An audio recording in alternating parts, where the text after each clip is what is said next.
Circus 2021 की Gothic horror film है जो शॉन एलिस द्वारा लिखित, निर्देशित और सह-निर्मित है। फिल्म में बॉयड होलब्रुक, केली रीली, एलिस्टेयर पेट्री और रॉक्सैन ड्यूरन हैं। इस कहानी का प्लॉट ग्रामीण फ्रांस के 19वीं सदी के एक गांव पर आधारित है जो एक वेयरवुल्फ से आतंकित है। इस फिल्म की IMDb रेटिंग 6.2 है। हम इन वीडियो को बनाने के लिए बहुत मेहनत करते हैं।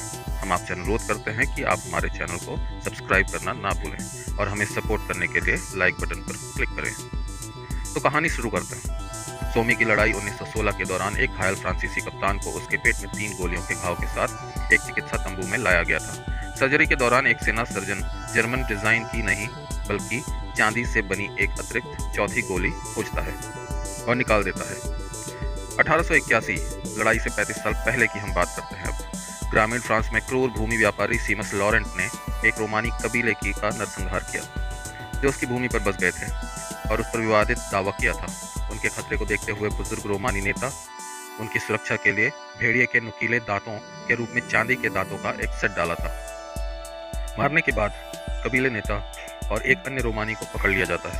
बाद में उसके हाथ पैर टुकड़े टुकड़े कर दिए जाते हैं और अन्य रोमानी को चेतावनी देने के लिए एक बिजूका यानी कि स्केयरक्रो के रूप में उसे खड़ा कर दिया जाता है। साथ ही रोमानी नेता को उसकी मुट्ठी में चांदी के नुकीले दांतों के साथ जिंदा दफन कर दिया जाता है। वह रोमानी नेता उस समय कोई तांत्रिक मंत्र पढ़ रही होती है। इसके तुरंत बाद सीमस के बच्चों एडवर्ड और शार्लोट सहित शहरवासी बिजूका और चांदी के दांतों के बुरे सपने आने से परेशान हो जाते हैं। एक दिन खेलते समय खेत का लड़का टिम्मी अन्य बच्चों को बताता है कि वह बिजूका का स्थान जानता है। बिजूका के पास पहुंचने और किसी को ना बताने की कसम दिलाने के बाद टिम्मी चांदी के दांतों को खोदने की इच्छा जताता है। एडवर्ड उसे रोकने का प्रयास करता है लेकिन टिम्मी उस पर हावी हो जाता है और उसके मुंह में नुकीले दांत डाल देता है। बाद में एडवर्ड का गला काट देता है जबकि अन्य बच्चे डरकर भाग जाते हैं। सीमस घायल एडवर्ड को तुरंत ठीक कर लेता है जबकि टिम्मी का कहीं पता नहीं चलता। एडवर्ड के बीमार होने पर एक डॉक्टर ने निष्कर्ष निकाला कि एडवर्ड पर किसी जंगली जानवर ने हमला किया था। जब शार्लोट रात में एडवर्ड की चीख सुनकर जाग जाती है और उसे उसके शरीर से निकल रही लकड़ी जैसी लताओं में फंसा हुआ पाती है तो एडवर्ड रात में गायब हो जाता है। शार्लोट प्रार्थना करने के लिए स्थानीय चर्च जाती है और उसका सामना टिम्मी से होता है जो दावा करता है कि उसे इस बात की कोई याद नहीं कि दांत पहनने के बाद क्या हुआ था। जब शार्लोट ने टिम्मी से पूछा कि उसने चांदी के दांतों के साथ क्या किया तो उसने खुलासा किया कि उसने उन्हें चर्च में छिपा दिया है। जब शार्लोट की नौकरानी अनाइस को उनका पता चलता है तो टिम्मी भाग जाती है। जैसे ही टिम्मी जंगल में भागता है एक अदृश्य जानवर उसका पीछा करते हुए एक झोपड़ी में ले जाता है और वहां उसे जल्द ही मार देता है। विधवा रोग विज्ञानी जॉन मैकब्राइड यात्रा कर रहे रोमा के बारे में जानकारी लेने के लिए शहर का दौरा करते हैं। वह पुलिस लेफ्टिनेंट अल्फ्रेड मोलियरे के साथ जाता है जिसे सीमस ने एडवर्ड को खोजने के लिए बुलाया है। सीमस से मिलने पर इस जोड़े को टिम्मी की छत विक्षित बॉडी मिलती है। मोलियरे यह मानते हुए कि एडवर्ड के लापता होने का मतलब है कि वह संभवतः मारा गया है। यह जानते हुए वह चला जाता है लेकिन जॉन सीमस की सहायता लेने के लिए रुकने की पेशकश करता है। उस रात सीमस को जागीर में एक अजीब भेड़िए जैसा जानवर आता हुआ प्रवेश पाने की कोशिश करता है जो असफल होता है। अगले दिन 3 नगरवासियों पर जानवरों द्वारा हमला किया जाता है। 2 मारे गए लेकिन तीसरी एनी मैनी गंभीर रूप से अपंग हो जाती है और शहर लौटने में सफल रहती है।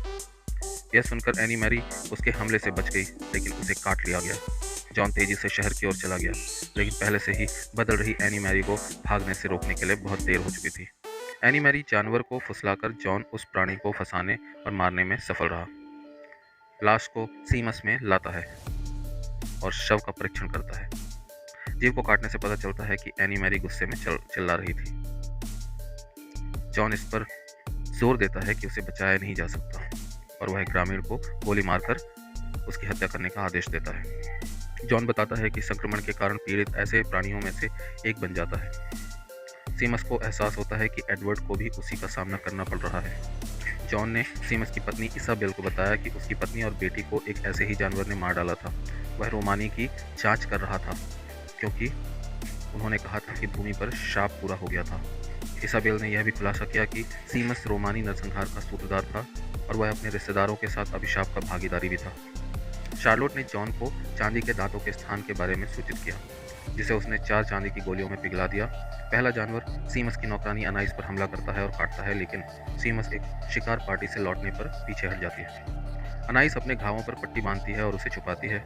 जॉन ने अनाइस के हमले के सबूत देखे, लेकिन नौकरानी का पीछा करने से पहले वह अपने कार्यों के बारे में सीमस के साथ बहस में पड़ गया। सीमस अनाइस के कमरे से आने वाले शोर की जांच करता है और बदली हुई अनाइस द्वारा घात लगाकर हमला किया जाता है। उसकी मोमबत्ती को गिरा दिया जाता है और वहां आग लगा दी जाती है। सीमस अनाइस को सफलतापूर्वक मार तो देता है, लेकिन उसके काटे जाने से पहले नहीं, यह जानते हुए कि वह बदलने और अपने परिवार पर हमला करने के लिए अब श्रापित है। सीमस ने जॉन के सामने आत्महत्या कर ली।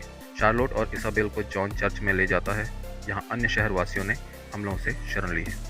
रात में सभी के सो जाने के बाद इसाबेल प्रार्थना करने जाती है और बैरिकेड चर्च के दरवाजे से बाहर से एडवर्ड की आवाज़ उसे बुलाती है।